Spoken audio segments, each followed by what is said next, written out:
Hello? Yes, sir. Hey, Mr. Carter. Yes, sir. Hey, so it's just going to be a quick interview.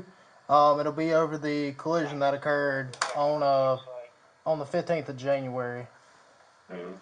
All right, so I just want to begin by, all right, so you were at the UGA parade that day, earlier that date? No, sir. I didn't go to the parade. All right, so you didn't go to the parade. All right, I guess we'll start our time period with, so were you downtown that night? Yes, sir. Okay. Where all did you go downtown? I came downtown by myself, and the first place I went was Polly's, Okay. and then after Polly's, everybody went to Toppers. Okay. All right. Who's in toppers with you? It was really the whole football team. There's a lot of football players. Okay. Do you remember anybody in specific being there with you? Uh, Pretty any football player you can name. I can't think a single player. Okay. Nah, yeah. All right. So y'all are at toppers, and then what's the plan from toppers? I actually left Toppers at 2 o'clock. The time it closed by myself, and I was headed towards my car with no plan. Mm-hmm. And a fan stopped me to take a picture, so Okay. I took the picture, and that's when Devin Willock and Will and them caught up to me and asked would I like to go to a Waffle House, and I agreed. And after that, we got in the car and we went to Waffle House. Okay. So um, Dev and Warren met you outside of your vehicle, and like after y'all were leaving toppers, and said that you were all going to Waffle House. Yeah, we wasn't at my vehicle. We was like by Polly. It was by their vehicle. I would still have to walk to Oh, the next street to get to my vehicle. all right. So then so you meet up with them, and then you make the plan that y'all are all going to leave to go to Waffle House. Yes, sir. All right. Is there is it just a normality for players? Do they normally go to a specific Waffle House? Nah, it's whatever's closest. Okay. I assume or whichever doesn't have the most people. Okay. But so were you planning on going to the one on Oconee Street, or were you planning to go to the one off of Barnett Shoals? We went to the one that's by the gas station, by that blue one, across the street from the racetrack. Okay. I think the racetrack, yeah. Mhm. But the female in the car said this one, the officer that be there, like late at night, he only let like one person order at a time. And she said she knew another Waffle House, and that's when we headed to that Waffle House. Okay. So and then did the entire group stop at that Waffle House, or did y'all just go from there and just decide to go to the one on Barnett Shoals? Yeah, I stopped and I parked, and I got out of the car, and she parked. She stopped behind me and said, "That's when she said the officer only allows like one person to order, and she knows a better Waffle House where everybody can order at one time." And Okay. so So she you're never parked. Yeah, she never parked. all right. So you're talking about Chandler Yes, sir. at that point. All right. So All right. So then y'all begin um, going down Barnett Shoals. Um, and then can you tell me a little bit about that? yeah, we made that turn at that light, and while we was driving, I was in the left lane, and I guess she was in the right lane, and that's when we started driving a little bit. Then the turn came up, and then that's when I slowed down because it's pretty dark on that road. I couldn't see if it was actually a turn, so I slowed down to be safe. And then that's when I seen her car come past my car, and she veered off the road. Okay. So prior, so when y'all turn off of Lexington Road onto Barnett Shoals Road, you end up in the left lane. She ends up in the right lane. Yes, sir. Okay. All right. How long did y'all travel like that? I can't tell because she wasn't like next to me the whole time. We was like in a different distance. Okay. So then, for a period of time, y'all are riding beside each other, and then you slow down because you know the curve is coming up, and then she passes you. Yeah, I slow down because it's like a hill, like you know how it goes down, then it comes up, and then it's a turn, Uh huh. and that road is pretty dark. So I slowed down to be safe because I thought it was a turn, and then it actually was, and then that's when she just came around me, and I guess she didn't notice it was a turn. Okay.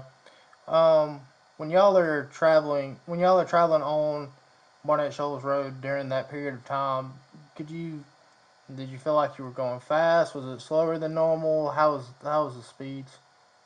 I feel like I'm on the average speed. Okay. All right. So then she goes in front of you, and then what happens after that? Yeah, I slow down at the turn, and that's when she goes in front of me, and she goes off the road, and crashes. Okay. So you were able to. Did you see the entire event? Yes, sir. Okay. All right.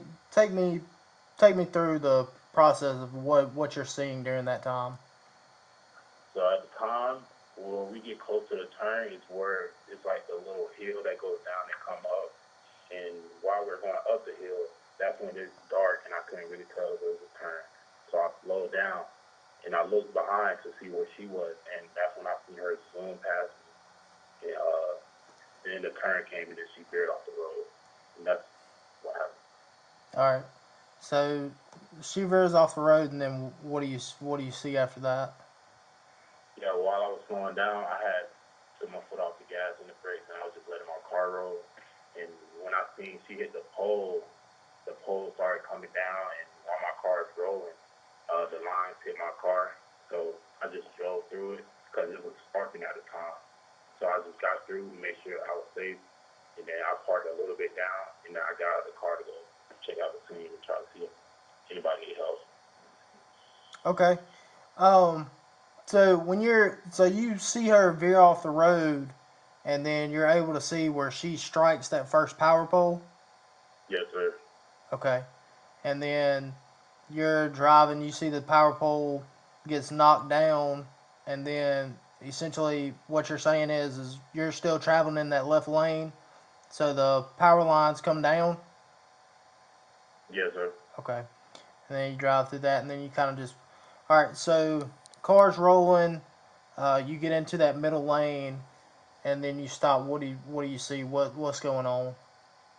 I got out of the car to go check out the accident and try to see if anybody was okay. And then another car came down the road, a random car. We don't know who it was, just a regular person probably going home. And they actually didn't see the pole, and they ran through the pole, and then it started sparking again. Mm-hmm. So I just got in my car, moved it down some more to be safe, and then went back to the accident, try to see if anybody was okay. Okay. Did you did you make any phone calls while that was going on? Yeah, I was the one who called the other football players. Yeah, just to come back because I need somebody to talk to and be there. Okay. All right. Who all did you call while you was on scene? I called Paul. Okay. I know his football name, but his real name Jamon Williams. All right. Yeah. All right. So then you're making the phone calls, and then are you able to see anything, see anybody while you're still on scene? Warren McClendon was actually talking back to me when I was yelling out, "Is anybody there?" Okay. And what was he saying? Yeah, he said he's okay. He was like, "Where's Devin?" He couldn't see Devin, and I couldn't see anything but like the smoke in the car and all that because all the lights was off. Okay. All right. After a period of time, I seen on Axon that Warren actually walks up the hill to a group of you that were standing at the on the sidewalk there. What was that conversation? He was just shocked, and he was like, "Where's Devin?" And the other female I didn't see, and we was trying to see where everybody was. We was trying to get some light on the scene, like for cars, cause it was like random cars there who had stopped because we didn't let them hit the light pole and stuff. And Mm-hmm. we was trying to ask, can they use their high beams to put it on the car? And that's pretty much it. Yeah, that's it. Okay. Um. So there's a at one point you leave, and then you were called. Then you were requested back to come to the scene. Um. In the pictures I was taking, you have a front seat passenger. Do you know who that is? Yeah, she's a student. What's uh What's her name? I don't even know her name, but I can get that for you. Okay. Yeah. If you could does she go by anything? What do you call her? I don't know. She's just a friend. We just met up, and she was just following me and just going to Waffle House with us. Okay. All right. So it was just one of the things she was riding with you. Yes, sir. Okay. All right. Um. At any point in time, was Van Pran out there? She said, "Who? Van Pran? Dan Pran?" Yeah, the center. No, I don't think he ever came. I know he was trying to get to the hospital, but I don't ever think he came to the scene. Okay. What do you know what he drives at all? No, I don't know what he drives. Okay. All right. So I'm gonna kind of summarize what all you're telling me here, and if I'm saying anything wrong, just let me know. So essentially, the night of the 14th, going into the 15th, you go downtown to Polly's, you go to Toppers after Polly's, and then you begin to leave at around 2 o'clock in the morning. Outside of Toppers, you speak with Devin and McClendon about going to a Waffle House. Um, you, I'm. Do you know that the two girls are with them, or do they explain that, or do you know what they were driving at the time? Other two girls with them. It was just me talking to the boys. I didn't really speak to the girls. Okay, Everybody was just saying Waffle House. That's it. okay. Did you know that they were traveling in that Ford Expedition? Yes, sir. I thought I'm getting talent. All right, so you knew that they were in the expedition. Yes, sir. All right, give me 1 second.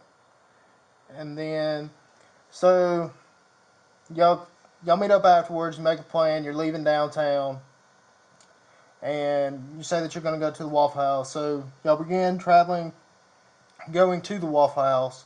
You stop by the one on Coney Street. Miss LeCroy tells you that that's not the best Waffle House to go to due to something about someone making a single order, and then from there you decide that you're going to go to the Waffle House on Barnett Shoals Road. Y'all Yeah. y'all stop at the light there. Um, did you have a conversation with anyone while you were in traffic? No, sir. Okay.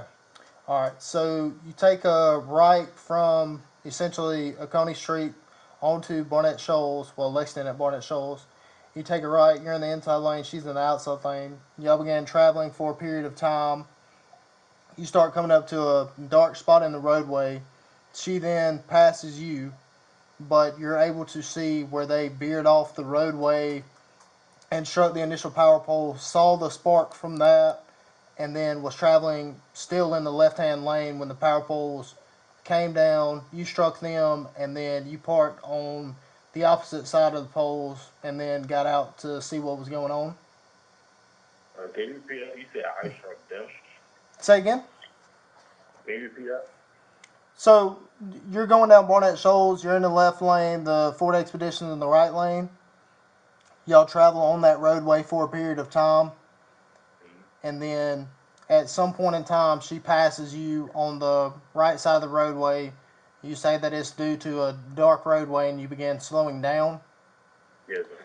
and then you said that you were able to see the spark from where she initially hit that first power pole, Mm-hmm.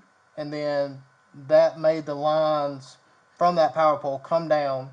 You struck those, and then began going forward and then parked the vehicle and was trying to see what was going on with the wreck after that. Yes, sir. Okay, so all that would just be true. And then you really wasn't able to speak to McClendon. McClendon's really worried about what's going on with Dev at the time. And then you make a phone call to Pop to see if he can come out to assist you in what you needed. Yes, sir. Okay.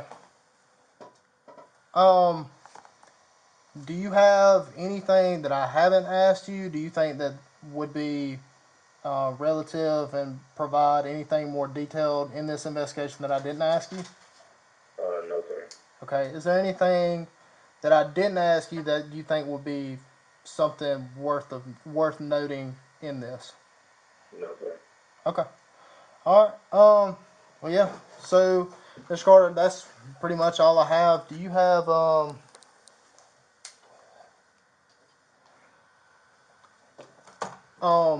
do you have any questions of me currently? No, sir. Okay. All right. Well, I appreciate your time. That's pretty much the end of the interview. So if you need anything, you already have my office number. Just reach out. All right. Thank you. All right. Yes, sir.